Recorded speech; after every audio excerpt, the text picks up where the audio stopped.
So next up in our series of Azure videos, we're going to show how to debug a failed Azure deployment. And deployments do fail from time to time. It's useful to understand why. So let me switch over to Terminal and sort of show you the first way to debug. So every time you run a deployment under users, then, in my case, and under .azure, I believe it is, it will write some log files. So usually this azure.error is the place to go. And in this case, you can see that the last deployment I ran that failed, it's a little obscure, but what this error means is that the network connectivity died while it was waiting for the deployment to complete. In this case, the deployment carried on and still completed, but the console did generate this error. We actually find that most of the deployments that fail, something like half of them, fail for the reason of insufficient core quota, meaning you don't have enough virtual machine cores to create the deployment. The default quotas vary. If you have an enterprise agreement, I believe they're 350. For free trials, the core quotas are quite low, like 4 cores, I believe. You can have your core quota increased by opening a support ticket at portal.azure.com and requesting it be increased. So, one way to eliminate the most common issue. Another interesting place where you can find debugging information is the Azure CLI. So if I run the command Azure group list, it lists off the various resource groups I have. And then I can run an Azure group log show ben1, the name of my resource group. And it will print out a whole bunch of log information. And we can go through this and kind of see what's happening. Usually when I do this, I redirect it to an output file because it spits out several pages of text, and then go look at that file using a text editor. If something's gone wrong, it's usually useful to search for patterns like error or fail, are the two things I see. In this case, our last deployment was successful, so we don't see any errors or failures. So that's debugging locally. However, our machines each run what in Azure speak is called a Linux extension. It's basically a shell script that installs Java and data stacks and some other things. So we can go view the output from that by going to each individual machine.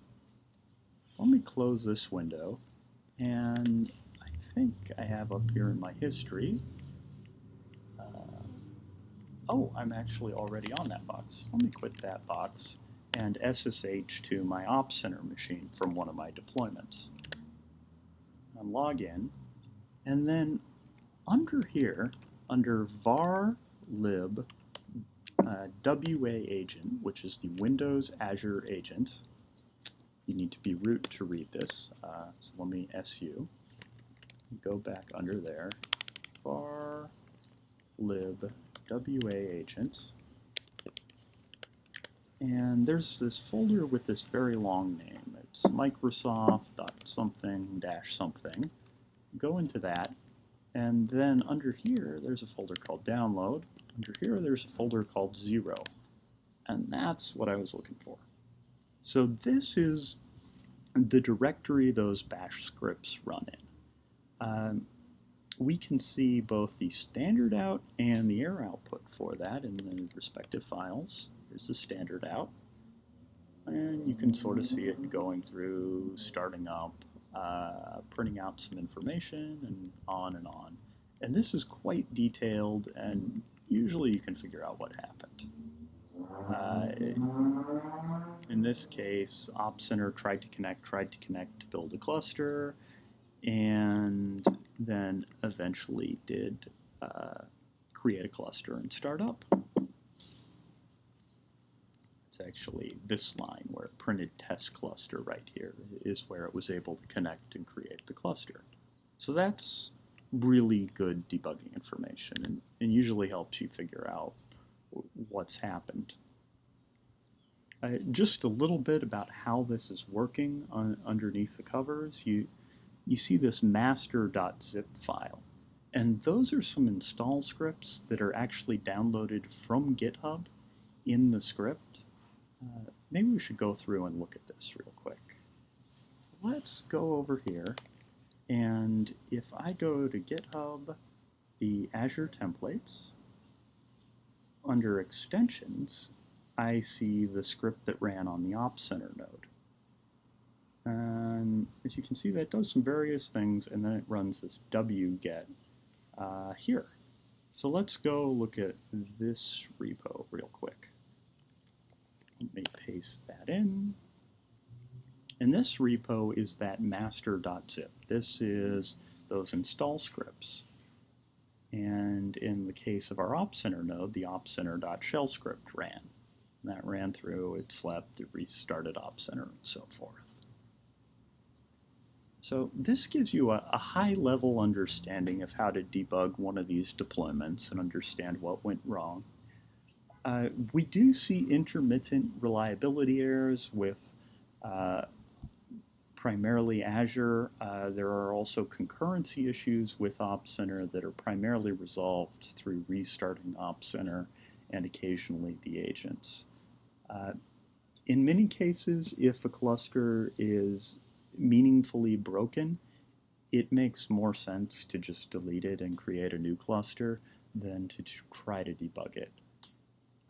The typical way that happens is if the apt-get repos for either DataStax or the JVM are under significant load, one of the nodes or more may fail to build properly. And it may be easier to just build a new cluster than to manually add the node to the cluster. Unless, of course, you're very comfortable with DataStax and Cassandra, in which case that probably isn't very hard for you to do. Well, I hope this was useful, and thanks for your time.